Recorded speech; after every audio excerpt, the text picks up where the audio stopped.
I am Dr. Parveen Sharma. Today in this session, I will speak to you regarding models of decision making, errors and blunders we commit in making decisions, and what are the factors which can help us in taking effective decision. By now, we acknowledge very well that decision making is really important in everyone's life, and particularly we are talking about teachers and the manager as a head in any company or in any organization. To begin with, let us discuss what are the models of decision making. In brief, I'll discuss models. The basic aspect I'll discuss with you is what are the blunders and errors we commit in decision making and how can we take effective decision. So in very brief, I'll discuss the models also. First is the contingency model, then economic man model, then administrative man model and social man model.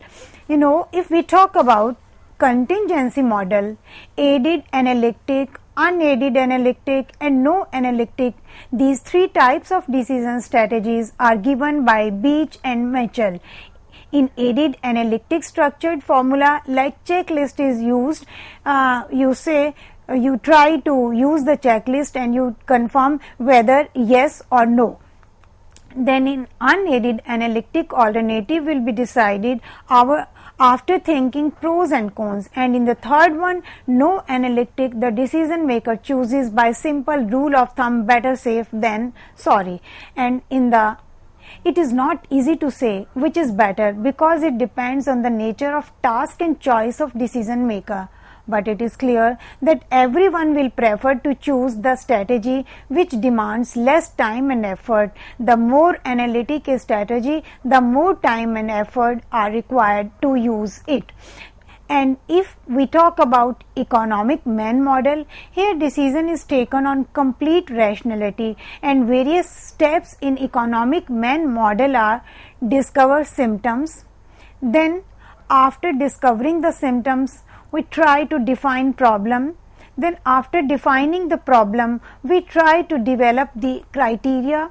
Then we develop all alternatives, then determine all outcomes, then try to select best alternative. Then the last is the implement decision.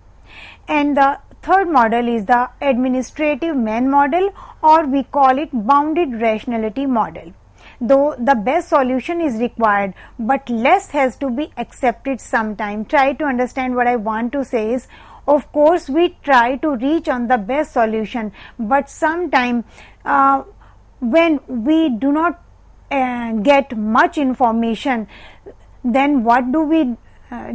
We accept the less information, lacking which one has to be contented with bounded or limited rationality in decisions, meaning by whatever information you get, on the basis of those information you take the decision, and sometimes it is not based on rationality, it is bounded rationality, because for the actual rational decision you require many more information. But if you are lacking many more information, on the basis of limited information you take a decision where it is afraid that rationality is lacking. And this model was given by Behling and Skiram in 1976, and step in this you define problem, you establish level of aspiration, then you try to identify alternative, then no suitable alternative identified, then you try to adjust your aspiration level because you do not get suitable alternative, then you try suitable alternative identified, and then you try to again appraise the alternative, then comes the situation of unaccepting, then comes the acceptable, and after coming the acceptable situation you try to act and you appraise ease of aspiration level and attainment, and lastly you adjust your aspiration level. So you have to make changes in aspiration and your adjusting level. And the last model is the social man model I'll discuss in brief. Classical psychologists developed this model. According to this model, man is always under social pressures and influences. This we acknowledge very well these days, especially in this pandemic time. The man is going through pressure and influences. So this social man model was given by classical psychologists, that the person when takes the decision under pressures, then it may not be based on rationality. Here decisions are taken under following conditions, because the person is under pressures. So sometime certainty and sometime uncertainty and risk, and sometime identification of alternatives. So for generating alternatives, following processes are involved. First we talk about brainstorming. Brainstorming is a technique when we give the full freedom to the speaker or the persons who have to decide for himself or herself that whatever strategy, whatever solution of a problem comes in your mind, you feel free. Because when long back I spoke to you on the session of creativity, I spoke to you in the very beginning that the freedom is the first condition of creativity. So one has to feel free if you want to generate the creativity. So brainstorming is a technique when you are feeling free. So when free feeling is welcome, then some sort of solution comes in your mind, but you must feel free. Here I would like to remind you Tagore's philosophy that the head is held high when the mind is without fear. So if you want to take the clear and right decision, then there should be no fear in your mind, no fear in your heart. So brainstorming is a good technique. And then the second aspect is synectics. Method used here are like role playing, use of analogies, paradoxes, metaphors. When we explain to the students with the help of analogies and comparisons and role playing or by metaphors and similes, they understand well. Then the third is the nominal grouping. High degree of innovation and idea generation is required here, but it is time consuming and costly. So after discussing the models of decision making, I would like to discuss with you that when decisions are taken, sometime knowingly or unknowingly some biases and errors are committed, and that hinders our right decision. Because we want to take right decision, it makes our personality, it makes personality of our student, it makes personality of our employees. So decision must be taken very genuinely. But sometime when I was talking to you earlier too, is that sometime the person who is taking decision, his or her own values and philosophy also influences the decision. So it should not be there. Let not your emotions influence your decision. So I'll discuss with you what are the biases and errors in decision making. There are a lot of, but I'll discuss with you in brief the important ones which comes in my mind. The assumptions, like all the alternatives are known and their consequences are also known, and decision maker has a complete utility ordering for all possible sets of consequences are seldom fulfilled. Try to understand.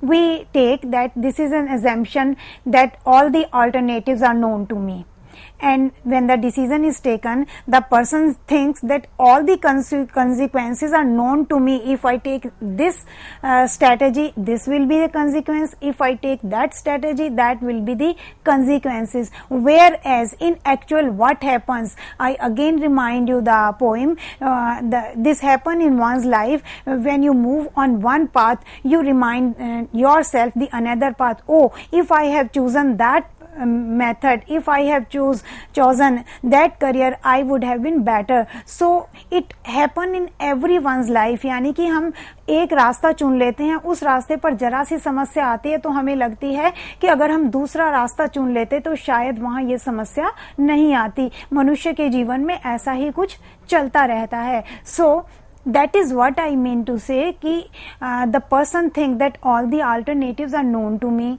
and all the consequences of the alternatives are known to me and I have complete ordering for all possible sets, but it is seldom, it is not there, thus taking the decision maker to shortcuts. Then what happens? The decision maker take the shortcuts, and these shortcuts are very doubtful because there only the person commits the biases and errors when you take shortcuts. You know, there is no, I always as a teacher educator tell to my would be teachers, my students, that there is no shortcut to the success. You have to make hard work, there should be perseverance in your efforts. Then let us proceed with this, that these shortcuts may include past experiences, impulses, intuitions and gut feelings. What are the shortcuts? When actual the alternatives are not known and consequences of those alternatives are known in actual, and the person thinks that I have, then what happen? One tries to rely on his or her own past experiences, intuitions, like कि मेरी intuition है, मुझे ऐसा लगता है, I feel like that it will happen. So these kind of intuitions takes you away from your rational behavior. When you move out of your intuitions, it takes you away, which may result in biases and errors. A bias is a preference. Let me discuss with you what is bias. A bias is a preference or inclination, especially one that inhibits impartial judgment, while an error is an act that unintentionally deviates from what is correct. See, when what is correct and when you are moving on your or relying on your past experiences or your gut feelings or on your intuition, it takes away from the correct thing, it deviates you from that correctness. So see in this pic, in all life, what happens? On one side fact, on another side your belief. So it happens when you are lacking information, you are lacking availability of facts, then you rely on your beliefs, on your past experiences, and you take decisions, and might be, not always, there might come the errors and biases in your decisions. See, most common biases and errors are overconfidence bias, anchoring bias, confirmation bias, availability bias, hindsight bias, winner's curse and clustering effect. I'll discuss with you one by one all the bias and errors in brief. So first is the overconfidence bias. What is this overconfidence bias? When a person becomes overconfident, tries to emphasize the aspects which are desirable by him or her. Neil Armstrong also mentioned about this overconfidence when he landed there. Less knowledgeable persons become overconfident. Who becomes overconfident? When you have less knowledge. But if you are more knowledgeable, then you will have confidence, but you will not be overconfident. Confidence is appreciable, but overconfidence is not genuine, because when you become overconfident, it is possibility that you may commit errors and mistakes and bias. Then after overconfidence, I would like to discuss anchoring bias. What is this anchoring bias?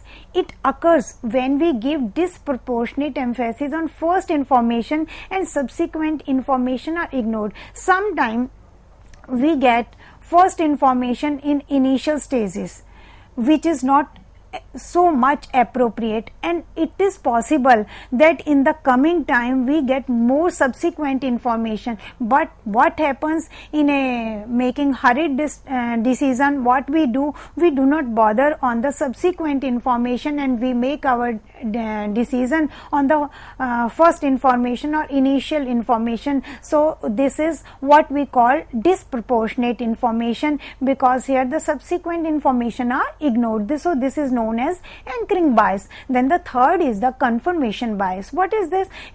There is a tendency to seek information to prove our views on any issue. The confirmatory information influences the decision, which may not bring rational decision. What happens? In everywhere, in every organization or every day-to-day life, there may be few person who like you more and who may not agree to your opinion. So what happen when you have to get approval of your views, you seek confirmation from that group which you know that they will be on your side, and you do not bother about the persons who is on another side, and you get your views confirmed from those person who you know that they will say yes to your views. So this is confirmatory bias. You get your views confirmed by the persons who like you, and it influences your decision, which may not bring a rational decision. Then availability bias. It is a tendency to use available information only. Sometimes recent performance is remembered instead of overall. See, that's why we are talking about CCA. Sometimes it may happen that near the examination the student is not well mentally and physically and may not be able to perform well. Then in that case, the performances in the other quarters of the past time can be taken into account. So that's why if we rely on the recent information or recent performance and we ignore the other one, then it is availability bias.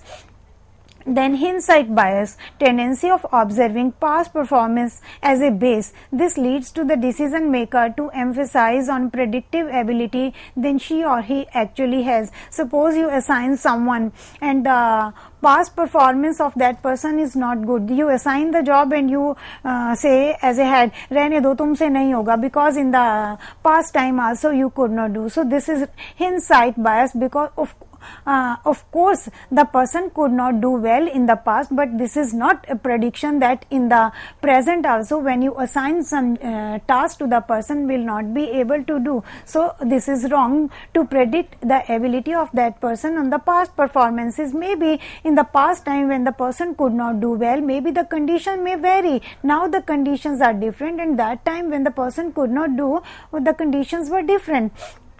Then the winner's curse. This is the case of any action when the winner pay much more amount of the object.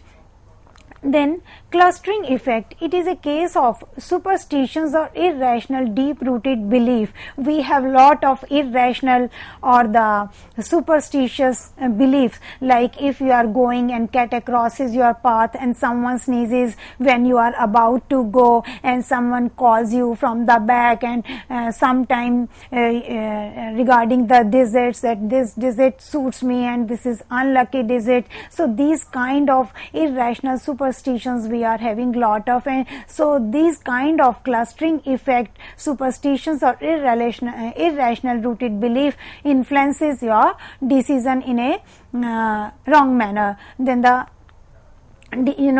decision making is influenced by so many things, like say in this pic, the alternatives which are available. Then there is always uncertainty. Then there is high risk and consequences when you take decision. There is always a high risk, because if you choose this path, it may lead to you success, it may lead to you failure. If it leads to you to failure, you may think that, oh, there was a high risk, if I had chosen the another path I would have succeeded more. Then in your interpersonal issues and then complexity in the issue, all these factors influence the decision making. Now in the end, I will discuss with you the very important, last but not the least important aspect of this discussion, that is making effective decision.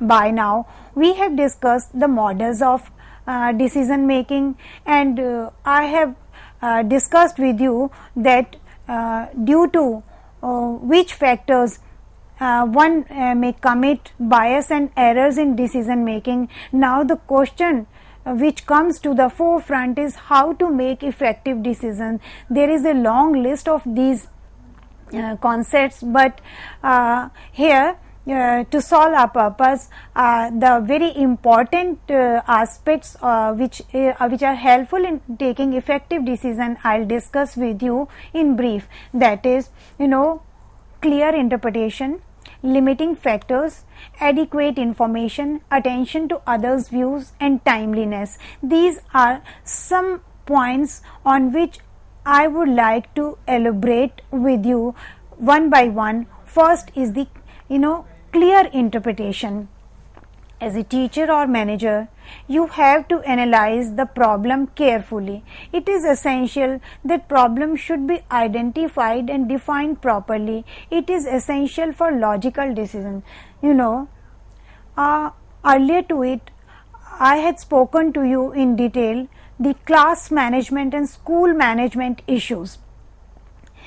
There I discussed with you that none of the problem should be considered by teacher a small problem, because you must be aware by a very famous problem that evil should be nipped in the beginning, because if you avoid the problem, you ignore the problem, you never know when and how it turns into a big issue and big trouble. So the problem should be taken care of in the very beginning. So it means the teacher has to identify the problem in detail and has to search what can be the causes, because we know that every problem has a cause and effect relationship. If it has its effect, then there must be some cause. It means when we know that there is a cause and effect relationship in a problem, so we have to see what are the problems. When we are able to identify and define properly, it is essential for logical decision. When you come to know that what are the problems behind it, what are the reasons, and then you can make logical decision. For example, as a teacher, you are dealing with the students who belong to different background, and you come to know that there is a particular child who is always behaving in an aggressive manner. Then you will have to make case study of that particular child, so that you come to know which kind of background at home he is or she is, and what is the personality type of that particular child, and what can be the suitable strategy to man that child, because for different children you have to find out the different strategy. So clear interpretation is essential, and for clear interpretation you have to identify the problem and define the problem, so that you can reach as a logical decision. Then we are talking about limiting factors.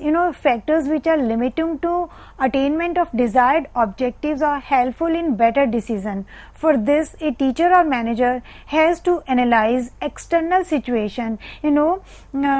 The external factors, they may vary from situation to situation and thus influencing the decision. So you as a head, you may be a teacher, you may be a manager, you have to see what are the limiting factors, because to identify the limiting factors is essential. You have to see which are the crucial factors to be observed, to be identified, and to be solved. So this way the external situation has to be analyzed very peculiarly, because we know that the situation changes, time changes, and thus it will influence the decision also, because the conditions which were prevailing yesterday, they are not prevailing today. So the decision which we took yesterday, strategy which we took yesterday may not be applicable today, and the strategy which are applicable may not or may be applicable in the future. So we have to keep in mind. Then the adequate information, reliable information increases the validity of decision. We have to see that before we take decision, we have to see that the information should be reliable. It should be gathered from various sources. When we are talking about research methodology, then we talk about this issue. Suppose you select the sample and your sample is not genuine in the manner. Suppose you have to make a case study and you visit the class and you select 5 students to gather the information of that particular child. It may be possible those 5 students, 5 children may be of anti of that, they may not be of liking of that child, and they may be a very good friend of that child. So the information given by them may vary. If they are good friend of that child, they will give good report. If they are enemy or they are not friends of that child, they may not give the right information. So sometimes the teacher or manager uses his or her own experiences and common sense. It might cause mistakes. See, when the head as a teacher or as a manager do not get the adequate information, what he or she does, uses common sense and past own experiences, own philosophy, own values, and it cause mistakes, it cause blunders. So it should not be. Adequate information should be relied for the right decision, correct decision. Then attention to others' views. You know, it is good when you listen to the views of others. It may improve the quality of decision. Moreover, it is according to the principle of democracy. You know, when you know very well, we are acknowledging that sometime it is possible your own values and philosophy influence decisions. So in that case, if you want to bring quality decision, it will be better that you seek the opinion of other persons. Then it is quite possible that your quality of your decision will be improved, because you will be solving the problems from every nook and corner. Then last is the timeliness. Delay in decision can lead to loss of opportunity. Sometimes opportunity knocks at your door and you ignore that opportunity and you delay that I will see, I will think, and that way you lose the opportunity. One has to keep in mind that some specific time limit has to be given. So when you give assignment to your employees or to your students, you must give them specific time limit to solve the problem, because delay in decision is not good and they may take you to the wrong decision. So in this discussion, I have discussed with you in brief the models and the bias and the errors which we may commit while taking decisions, and what are the factors which influence our decision, and what are the factors which one has to keep in mind to take the good decision, effective decision. And I hope this discussion will be helpful to you. Thank you.